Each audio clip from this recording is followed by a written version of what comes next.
Bonjour à tous, donc Gilles, agriculteur du Loiret. Bon la moisson continue. Là je suis dans un blé qui était après un maïs semé en direct et ça fait un très bon blé. Alors il est là, mon indicateur de rendement me donne 6,3 tonnes, donc ça fait faut rajouter une tonne, donc ça fait au-dessus de 70 quintaux. C'est super. Parce que d'habitude, moi en moyenne, je fais 6 tonnes, 60 quintaux, et les blés de maïs ne sont pas forcément les meilleurs. Cette année, il est meilleur que le blé de colza, donc plutôt bien. La qualité toujours là, un peu moins de protéines. On est à 11,5-12, alors que le blé de colza était un peu plus élevé, logique, il avait un petit peu moins de rendement.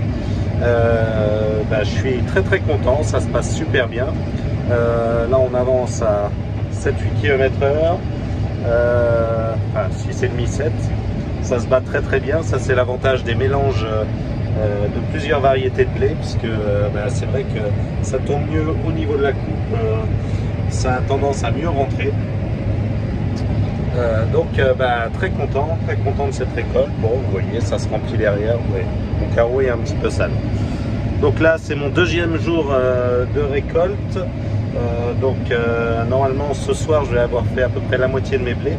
Donc après la machine bien sûr elle va chez un collègue. En fait on tourne chacun une journée.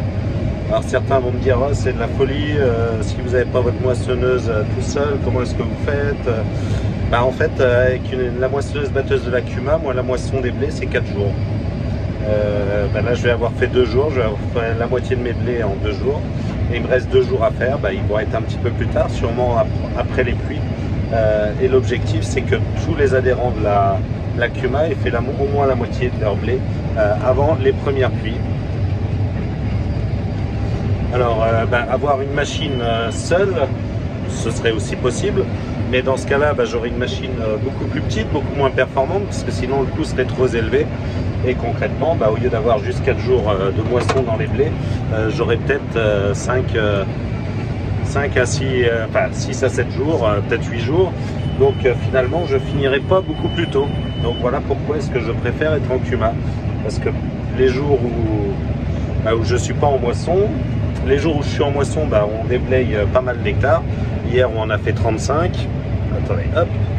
Là, aujourd'hui, j'espère en faire plus de 30, donc 35 aussi. On fait des bonnes journées avec des bons niveaux de moisson. Et puis par contre, les jours où on est chez les collègues, on a un peu plus de temps chez nous, même si on les aide toujours, on a un peu plus de temps chez nous pour s'occuper du reste de la ferme, pour faire des semis de couverts, pour faire d'autres choses comme ça. Donc voilà, allez, moi je vous dis à bientôt pour une nouvelle vidéo sur cette chaîne secondaire. Je vais essayer de vous faire des petites vidéos très régulières ces jours-ci pour vous donner l'avancée de la moisson. Jusqu'à maintenant, pas de soucis, pas de panne, juste quelques doigts escamotables à cause d'une branche qui sont rentrées. Donc ça avance bien. Allez, je vous laisse sur ces quelques petites images de ce blé qui rentre. Allez, à bientôt!